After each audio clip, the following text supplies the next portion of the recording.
Behind the rock, the boy suddenly spotted a stunning, completely naked woman emerging from the west. She had long golden hair and a graceful figure that immediately seduced the nearby soldier, who began walking toward her as if in a trance. With just a gentle kiss, the woman utterly bewitched the soldier. He dropped his weapon without hesitation, completely unaware that her feet were actually bird claws. The boy witnessed the entire scene. Suddenly, the seductive creature turned and shot a fiery red glare at him, a warning to stay out of it. Frozen in fear, the boy didn't dare move as the two figures slowly sank beneath the water. Terrified, the boy began to pray to the gods. Just then, a girl appeared and pulled him back to reality. Her name was Irati. It was their first meeting. The boy had no idea that this mischievous wild girl would completely change the course of his life. At that moment, a war horn sounded. When the boy returned to the village, he learned that his father had chosen to take his own life rather than be captured in battle. Right after, a massive chunk of ice fell from the sky, crushing the enemy commander and turning the tide in their favor. The villagers all thanked the heavens for protecting them, but no one knew that the victory had actually been bought with the life of their leader. That night, they held an elaborate funeral for him.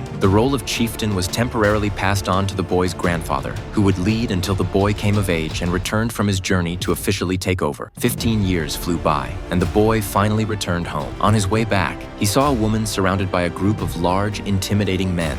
Stepping in to help, he revealed his identity as the future chieftain and ordered them to release her immediately. As he watched the woman flee in a panic, her back somehow felt eerily familiar. But when he arrived at the territory, he quickly realized that taking over the position wouldn't be as easy as he thought. His grandfather had been seriously ill for a long time, and most of the power had already shifted into someone else's hands. Seeing his grandson return, the old chieftain could finally rest in peace. Before passing, he gave his grandson a final request: to bury him alongside the boy's father. To fulfill the old leader's dying wish, the villagers had to retrieve the father's remains. But just as they were about to open the tomb, the village witch suddenly appeared and tried to stop them, warning that doing so would bring terrible consequences. The people, however, dismissed her words as nonsense and opened the grave anyway. From that moment on, strange things began to happen. After the coffin was lifted from the ground, the man, who was walking at the very end of the group, suddenly saw something terrifying.